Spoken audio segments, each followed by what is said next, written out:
Decía Miguel de Cervantes que la pluma es el lenguaje del alma. A nombre de Acento Editores, les damos a ustedes la más cordial bienvenida.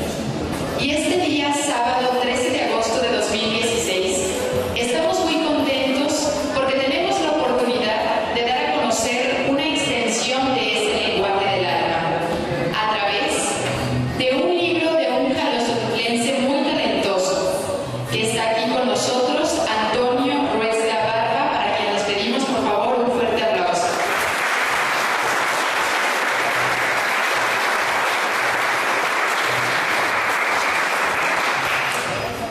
Este libro es A la sombra de un mezquite centenario y además de contar con la distinguida presencia de todos ustedes, también nos acompañan tres personas muy especiales a quienes voy a permitir presentarles y para quienes les voy a pedir también un caluroso aplauso. Está con nosotros el licenciado Silvano Ruesga, expresidente municipal de Jalos y hermano de nuestro autor.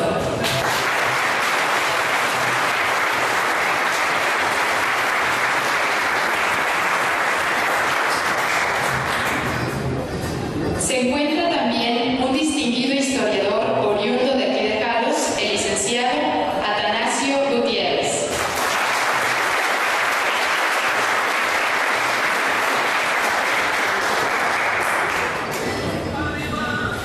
Y por supuesto contamos con la presencia de quienes ya les presenté, el autor de este libro, para quien me voy a permitir leerles a ustedes la semblanza de él. Antonio Ruesga Barba nació en Jalostotitlán, Jalisco, en 1943. Es licenciado en Derecho por la UNAM. Realizó la maestría en Sociología por la misma universidad. Cuenta además con un doctorado en Derecho con especialidad en Finanzas Públicas. Fue profesor titular C en la UNAM desde 1974. También investigador académico desde 1994 y jubilado desde 2015.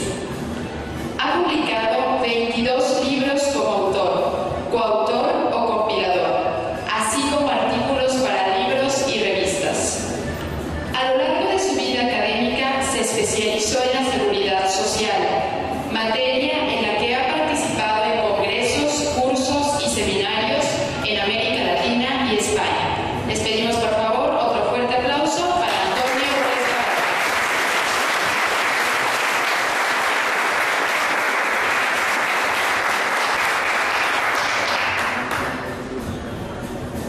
Y para comenzar aún con más enjundia y con más sabor este evento, contamos también hoy con la afortunada presencia de dos músicos que el día de hoy nos están haciendo el favor de complacernos con sus notas musicales. Ellos son Saulo Jesús Ramos en el violín y Edgar Avilés en el teclado, para quienes pedimos por favor un aplauso para ellos.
Y a continuación cedemos el uso de la palabra al licenciado Silvano Arroyo.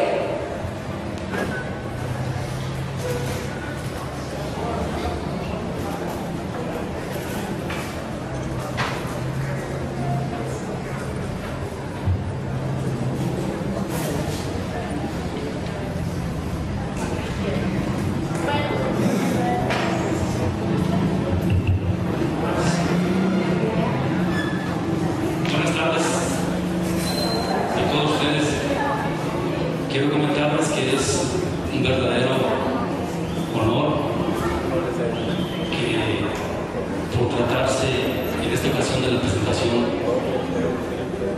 de un libro elaborado por un hermano, hace que doblemente se sienta uno orgulloso.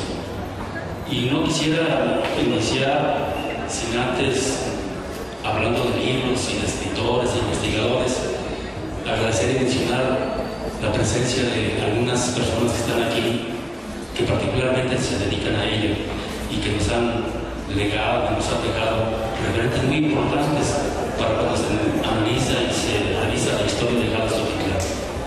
Quiero agradecer la presencia, desde luego, del doctor Antonio Gutiérrez, quien con sus libros de Jalisco Titlán a través de los siglos, sus estudios de los Altos, los que está elaborando actualmente, se han constituido como un referente de todos los investigadores, no solamente de Jalisco, sino de la región de los Altos. De igual manera, por ahí anda el ingeniero Alberto Jauri, que también ha dedicado tiempo y trabajo de investigación para elaborar trabajos aquí de Jalisco Titlán. No se diga la participación de los cronistas de la ciudad. Nos da mucho gusto que esté presente Luis Jesús Jiménez, actual cronista de la ciudad y miembro del Consejo Directivo de una importante revista de investigación histórica de aquí de Jalisco Titlán, junto con el licenciado Atanasio Gutiérrez, con Javier Jiménez Pérez, con Héctor Ramírez Lau, Héctor Padilla Lau, y hasta exportados cronistas. Tenemos por aquí la presencia del profesor Guadalupe Romo, por ahí lo vi, el cronista actual de la ciudad de Arandas. Gracias por estar ustedes, gracias a todos de nueva cuenta. Y quisiera, para poder estructurar esta intervención, mencionarles de la siguiente manera. Aun cuando ya se haya leído algo del currículum del autor, si me permiten, yo trataré de precisar algunos otros datos, puesto que esto, en el momento que ustedes puedan leer el libro, quizá les sirva de referente, seguramente les va a servir de referente y de el por qué tal vez se escribieron algunas cosas en este libro titulado A la sombra de un mezquite centenario. Un libro que comprende 400 páginas, que está subdividido en 11 títulos. Luego trataré de hablar un poquito de la obra de manera muy general, porque hemos tenido tanto el maestro, el licenciado Atanasio y su servidor, la fortuna de haber leído en el momento que iba a estar este trabajo en imprenta el mismo. Entonces hablaré un poquito sobre el tiempo y el espacio al que se refiere la obra. En lo que se refiere al autor, pues él, como muchos jaliscoticlenses que han emigrado desde jóvenes y más otros en los tiempos de ellos, atraídos por los robachicos para llevárselos a los seminarios, pues también como su ídolo o uno de sus ídolos jaliscoticlenses, como fue el Párpado de Color, el padre Ramón Plasencia, a él, Antonio Ruiz Gavarra, también le va a tocar emigrar. Él es hijo de Antonio Ruiz Gavarra, su mamá fue Guadalupe Barba. A los 2 años queda huérfano en compañía de un hermano menor, y la abuela se hace cargo de su educación primaria, misma que lleva a cabo en el Colegio Basoro, donde por cierto fue compañero hasta de banca de Atanasio, para, concluyendo esto más o menos entre la niñez y la adolescencia, lo mismo que le pasó en mucho tiempo atrás al padre, debieron que cruzar como Guadalajara, pasando por un lado del Cerro de la Cantera, tal como lo menciona en uno de sus libros, El barro del dolor, como es el vino de las cumbres, particularmente en uno de sus poemas, de sus poesías, que lleva por título A las puertas de Antonio, dedicado a Antonio Correa, su gran amigo. Extractando un poquito de esta poesía, de lo que a él había pasado y de lo que a muchos salsotitlenses, incluyendo el autor de la obra presentada el día de hoy, dice: al cumplir los 12 años de edad, era preciso dejar para ser hombre mi natal paraíso. Más adelante, agrega: di la espalda a mis lares, crucé el brillante río, subí al cerro que llaman allá de la Cantera, y pasada la postre en su más alta cumbre, con los ojos bañados y la faz austera, dije adiós a mi pueblo y adiós a mi techumbre, a mis padres y a todo, por si ya no volvieron. Pues también al Antonio, ya no de ese poema, sino al autor del libro del día de hoy, le sucedió lo mismo. Bajo los pasos de donde estamos, aquí afuera de esta puerta, toma el autobús, aquellos autobuses rojos de los Altos, que seguramente muchos de ustedes recordarán, camiones jorobados, y en él se va a Guadalajara, como paso a referirse del padre Plasencia hacia la Ciudad de México. En su tiempo, el padre Plasencia se queda en el seminario en Guadalajara. Nuestro personaje del día de hoy se va por ferrocarril a la Ciudad de México a un seminario de él, donde termina la educación básica, la educación secundaria, y donde lo hace su hermano Fernando. Posteriormente son enviados ambos a España, donde Antonio permanece 7 años para regresar a su país, dado que no era su vocación, y su hermano se queda allá unos años más y para siempre.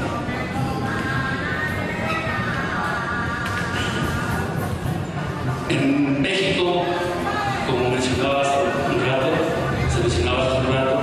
ingresa a la UNAM, luego de repetir la educación media superior, termina la carrera de leyes, posteriormente la maestría en sociología y, como se escuchó, luego un doctorado en Derecho con especialidad en finanzas públicas. Para ya nunca más, hasta hace un año, desligarse de la alma mater nacional. Paralelamente, llevaba a cabo el ejercicio de su profesión en el Instituto Mexicano de Seguro Social durante muchos años, y posteriormente, al dejar se hace cargo o es responsable como secretario técnico del Centro Interamericano de Seguridad Social, el CIES, un organismo que aglutina a todos los institutos y dependencias de seguridad social de los países de Iberoamérica. Ahí permanece de 10 a 15 años, mientras que la UNAM se desarrolla como docente, posteriormente como investigador, alcanzando el nivel 3 de investigador nacional de CONACYT, y en el 2015, cuando se jubila, deja de ser miembro del Consejo de la UNAM, del Consejo General de la UNAM. Como responsable del área de la ciudad pública, que es su especialidad, y del organismo en que se encontraba, le permite visitar cotidianamente todos los países miembros a este organismo cuya sede se encuentra en la Ciudad de México, impartiendo conferencias e incluso siendo profesor invitado de alguna universidad por ahí, particularmente de Argentina. Este es el bosquejo general del autor, de quien escribe un libro de uno de sus amores, su pueblo, su terruño, la matria, como decía don Luis González y González. Y es desde hace 30 y tantos años cuando nuevamente regresa de forma constante a este lugar, 3 o 4 veces por año, para aglutinar mucha de la información que hoy se presenta, independientemente de lo que haya obtenido los archivos de varias partes, de varios lugares, con la excelente bibliografía de autores como algunos de ustedes, como el doctor Pedro Rodríguez Lomelí, con aquella monografía de 1902 sobre Alzotitlán, que por cierto fue la primera, con trabajos tan excelentes como el de la única mujer que yo sepa que ha destacado de una forma exquisita, grandiosa, un trabajo referente a Hans, y que muchos de ustedes seguramente ya lo leyeron, lástima que haya sido el único, llamado La Cadencia. Me refiero a la señora Gutiérrez de Mantecón, pariente de muchos de ustedes que están aquí sentados. Ya no se digan otros autores, anteriores y actuales, que también han sido fuente en las que él ha basado muchas de sus investigaciones, independientemente también de la investigación directa y oral, puesto que tiene la virtud de saber escuchar. Y esto le ha ayudado a conjuntar todo ese cúmulo de datos que van a disfrutar ustedes en una novela histórica. Una novela histórica que gira alrededor de una familia, pero que no solamente esta es la protagonista, sino que colateralmente hay infinidad de personajes de Alzotitlán que son parte de ella. En cuanto al tiempo, la obra comprende un siglo, más o menos.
y algunos textos que tuvimos la fortuna y la oportunidad de escribir algunos de este poema también. El día de hoy es un acontecimiento también, sin duda, de primera importancia que tenemos que guardar en la memoria. Vamos, no nos hemos acostumbrado todavía, pero casi ya nos estamos acostumbrando a que se presenten libros en agosto. Me parece que es una costumbre reciente, muy loable, que nos da un poco la medida de lo cultural, del avance cultural de nuestro pueblo. Yo creo que estamos a un nivel, no, las comparaciones son dolorosas, pero dentro de la zona regional, de los Altos de Veracruz, estamos a un nivel muy digno y compitiendo con otras pruebas, con otros autores, con otros poetas, con otros músicos, pero también muy pronto, porque también aquí hemos tenido grandes músicos hace muchos años y luego pues se nos han ido prácticamente todos. Me refiero sobre todo a los que no solo tocaban, sino componían música. Este libro y su presentación en este mismo lugar, en esta casa señorial, nos lleva irremediablemente a los días de la infancia, cuando Toño y yo de vez en cuando jugábamos a los palillos chinos en el reloj de su casa. Eran de color amarillo, de ellos y me acuerdo. Pero efectivamente esa es de las grandes emociones que yo he sentido desde que comencé a leer este libro, como nos retrotrajo Toño con una gran intuición, con una gran habilidad a pintarnos esos años de los 50, de los que no todos participamos, pero que, como digo, situando entre otras cosas, es un poco el parteaguas. Los 50 para muchos pueblos salteños y para nosotros, niños de entonces, también fue un parteaguas, porque justamente a partir de esos años la gente empezó a irse a estudiar fuera, a estudiar en la universidad. Antes, algunos afortunados como el doctor Pedro Romelín, no sé por qué razón, viajó a Guadalajara y otros agentes de más dinero. Rodrigo Romelín de una familia rica, pues bueno, antiguamente poco era, yo no recuerdo, al menos quizás sea una cosa que debemos investigar, cuántos abogados tuvimos en los primeros años del siglo o en los últimos del siglo XIX, qué profesionales tuvimos egresados, obviamente de Guadalajara y que eran nativos de la nosotros. Bueno, no me voy a entretener en eso, pero casi un poco para ambientar. Y entonces pues estoy emocionado como siempre que hablo de Jalostotitlán, y me voy a centrar un poco sobre las páginas, es decir, en torno a un concepto que no lo he acuñado yo, es un concepto tan antiguo, pero que encierra el corazón completo que tenemos en el pecho. Es el terruño. Yo creo que el terruño es la palabra que más define el afecto tan grande que podemos tener y que nos señala la ruta, sobre todo de regreso, porque ahora ya todos salimos, viajamos, vamos, venimos, pero siempre regresamos al lugar de origen, al lugar donde estaba enterrado nuestro ombligo, y aquí estamos muchos de nosotros hasta que Dios quiera. Un nuevo libro es siempre bienvenido, tanto quizá como el nacimiento de un niño en el seno familiar. Este es el caso de Diego de Toño, a la sombra de un mezquite centenario. Curiosamente yo no conocí el mezquite, pero me enamoré del mezquite cuando ya empecé a leer y escuchar a través de la lectura la relación que nos hace Toño de ese mezquite, el misterio, lo que sé, los fantasmas, la sombra que tanto encierra, no solo nuestro momento, muchas otras cosas. Hoy descubrí que el hombre, José Antonio Ruiz Navarro, está un poco frustrado porque el mezquite ya no vive. Hace mucho tiempo que lo tiró nuestro coterráneo admirable, no por esto, pero por otras muchas razones, don Tacho Cornejo, justamente para quien no sabía, cuadra de la casa de Toño Rueda, es esa donde murió y vivió muchos años Tacho como un personaje también de nuestros días. Por ello, por la invitación de Toño, que como ya dijeron, dijo Silvano, yo fui compañero de banca en el colegio Verno, muy honrosamente, el colegio donde muchos de nosotros estamos aquí, y en el cual tuvimos a un gran director, de un gran carácter, un director, el padre bonito, Rodolfo Orozco, que se molestaba tanto con que le ganaba el ping-pong, yo fui uno de ellos, que se ponía rojo, no podía soportar que le ganara a un muchachito de 11, 12 años, y él era muy bueno para el ping-pong, y eso es lo que aprendimos allí en el colegio, si te acuerdas de otro. La primera vez, creo yo, en la historia de Carlos, ahí se jugó la pena loca de los dos.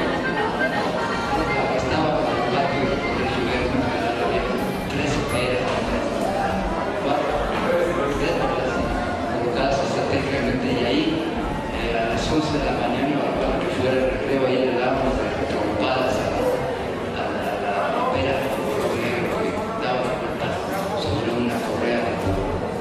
Bueno, lo recuerdo ser mucho del colegio, y creo que en ese al principio Toño prácticamente entra con el colegio y los primeros maestros que tuvimos en ese colegio, y particularmente a mí me sorprendió, porque yo esperaba que sí que estuviera el padre Miguel Plasencia, pero también otro maestro que no apareció, y yo aquí le preguntaría después a Toño por qué no apareció.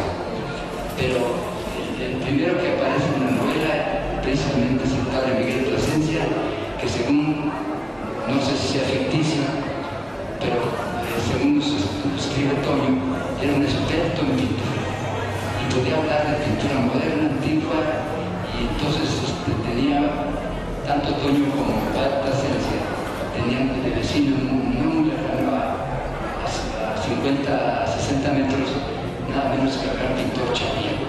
Es cuando Chapío también, junto con el padre Plasencia, entra en el libro. Entonces, este juego de personajes que van entrando son una de las cosas que más me cautivaron en la lectura de este libro desde el principio. Y creo que esa es la virtud, cómo los va metiendo, cómo los va sacando y cómo los va describiendo en su carácter, en sus oficios, etcétera, etcétera, etcétera. El origen de esta invitación, como digo, pues es la larga amistad que hasta la fecha tenemos Toño y yo, después de 60 y tantos años, ya son muchos, ¿verdad? Porque bueno, ambos tenemos ya más de 70, somos del mismo año, si no me equivoco, y aquí estamos todavía vivitos y coleando, y lo que es mejor, creo que haciendo algo de provecho para la comunidad, y bueno, no sé, aportando el granito de arena para la cultura de los futuros. Un amor profundo y decantado al lugar donde nacimos es lo que hermana los productos de esta colección. Bueno, aquí le tengo que decir, y vuelvo a lo que ya mencionó Silvano, que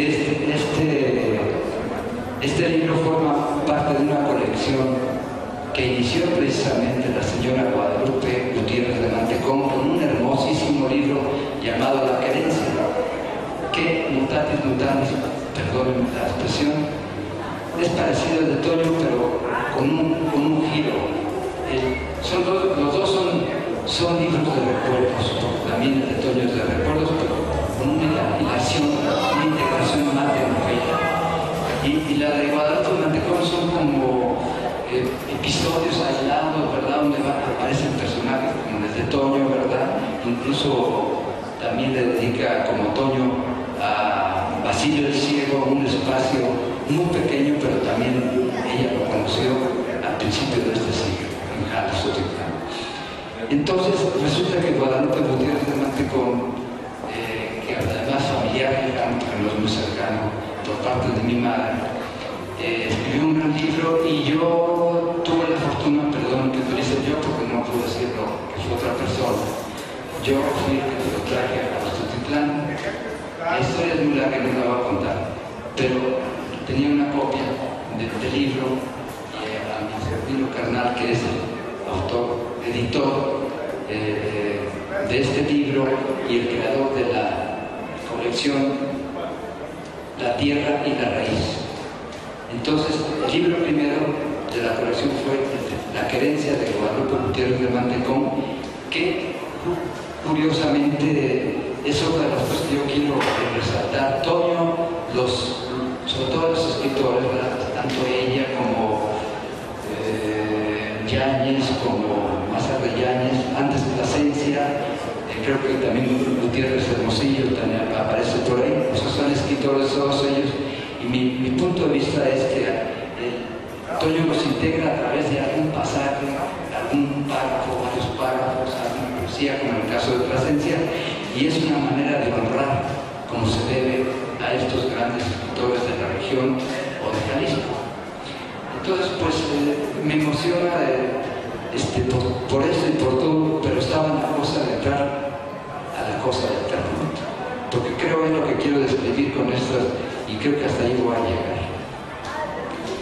Entonces, repito el párrafo: un amor profundo y decantado al lugar donde nacimos es lo que emana a los productos de esta colección La Tierra y la Raíz, a la que dan cierta uniformidad, aunque su temática es variada y cada vez nueva, y en cada publicación se enriquece.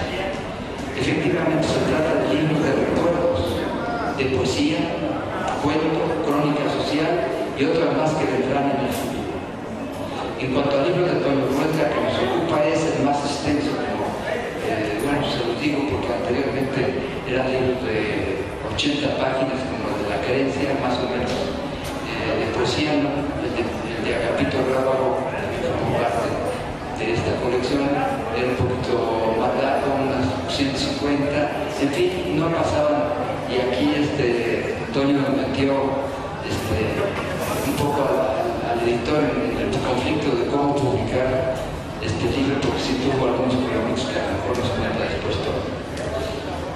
El caso es que en cuanto al libro que nos ocupa, de Toño, es el más extenso de los mencionados de la colección, editados a la fecha.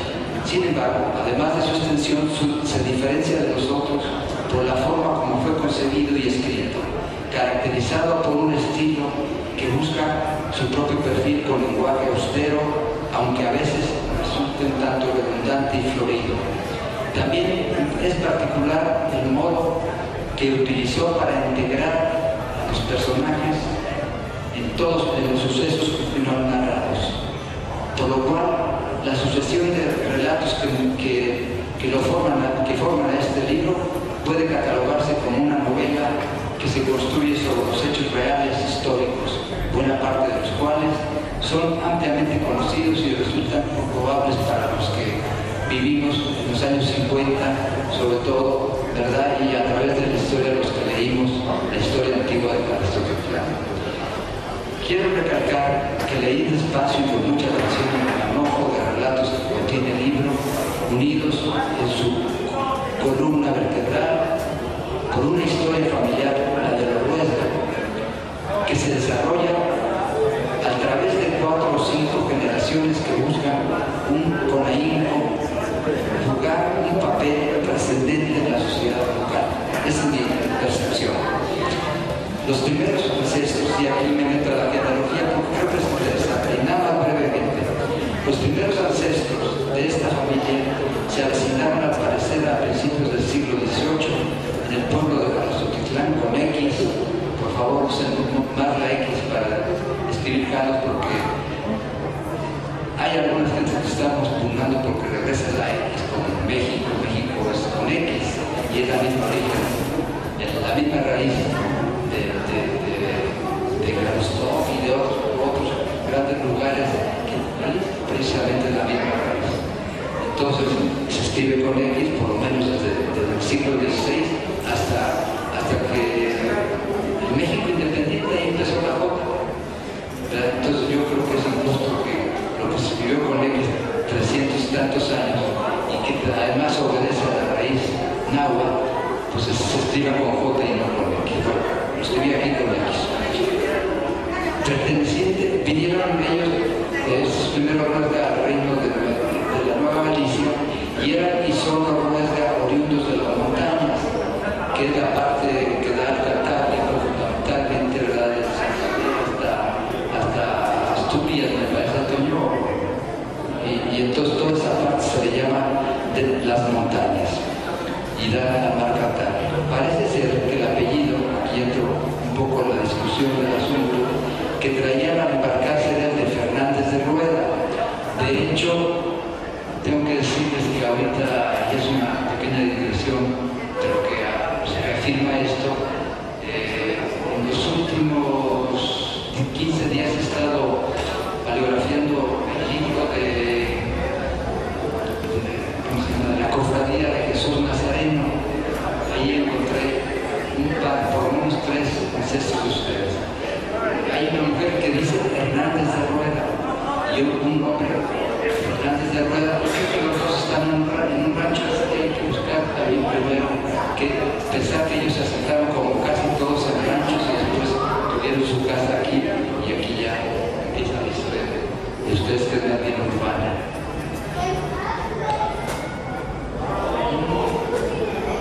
A este respecto, es muy distinguido que en la revista Mariano Leal precisa que Fernández de Rueda es el geniarca de este apellido y fue Alonso Fernández de Rueda, nacido en 1605 y casado en Santa María de los Lagos con doña Ana de Anda Altamirano, que yo creo que este apellido podía ser compartido tanto por Lagos como por San Juan de los Lagos, en este caso por Lagos, porque todavía en ese tiempo pues, era la parroquia de Lagos. Y este hombre murió alrededor, dice, de 1605. Entonces parece que es el primero que llega, pero muere en Lagos y dice que su viuda, claramente lo dice él, viajó del lago a Jalosotero. Eso no sabemos el motivo, pero de ahí ya se sienten en Jalosotero y viene toda la historia de ustedes. Bueno, pues yo lo del terreno no encuentro dónde quedó, pero quería decir algo al respecto y si hay tiempo o no, ¿verdad? Bueno, por lo menos un par de párrafos. El arraigo al terruño es quizá la característica dominante del arte. Junto y en oposición a su contrario, la tendencia que tiene a salir al campo como Quijote, aquí lo estoy añadiendo en este momento, y llegar lejos de su tierra para conocer y experimentar modos de vida ajenos al suyo, buscando también que el cambio le favorezca en su persona y a su familia. La palabra terruño, tierra en sí misma y sobre todo musical, encierra y transmite una particular fuerza activa de largo aliento al lugar o lugares donde se aplica. Y ese es el caso del lugar donde nacimos. Puede ser el rancho a veces, pero entonces podríamos llamarlo de otra manera. Terruño es aplicable a un lugar donde naciste estrictamente o afuera, donde viviste de la mayor parte de la vida. Y tal parece que cuanto más pobre y austero es el suelo donde se nace, aquí estoy refiriendo claramente al suelo antiguo y a los lados particularmente. Cuanto más austero y pobre se es, más se le quiere, más se le ama y se vuelve a él armado de los mejores sentimientos y con la intención de mejorar. Cada quien a su manera de ser. ¿Será esto? Me pregunto, porque debajo de esa delgada tierra pedregosa yace nuestro ombligo, como decía al principio, y por ello regresamos para buscarlo y congraciarnos con el origen, destino sin duda, destino que sin duda llevamos marcado en la frente. Esa es la pregunta. Pero cuando se ha tenido que salir al camino, después de mucho andar, una vez que arribamos allí a donde nos ha convenido, muy lejos del origen, la palabra terruño se convierte en música viva al oído. Y en fin, está presente todo el tiempo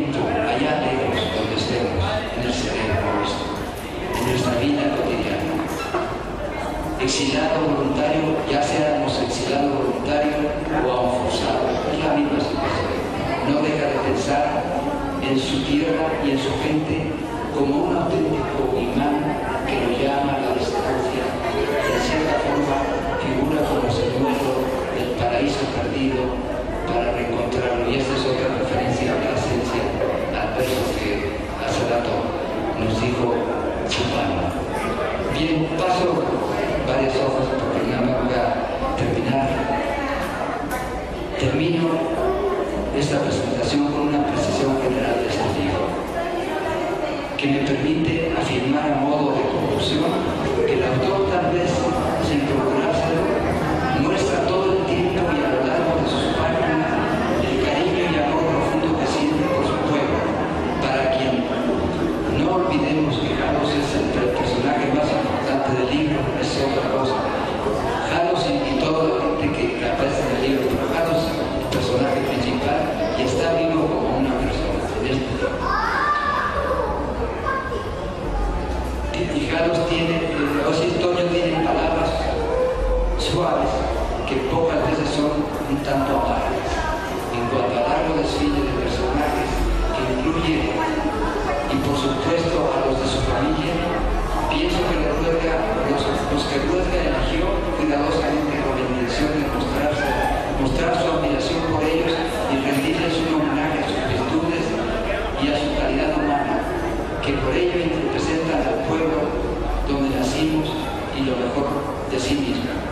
Me parece también que esta es la manera que tiene Toño Rueda de contribuir al futuro del Perú, una vez que pasen los nublados tiempos que hoy nos preocupan, pues requerimos definir y asegurar nuestra identidad para que no se nos pierda en el camino como parece hoy día de hoy.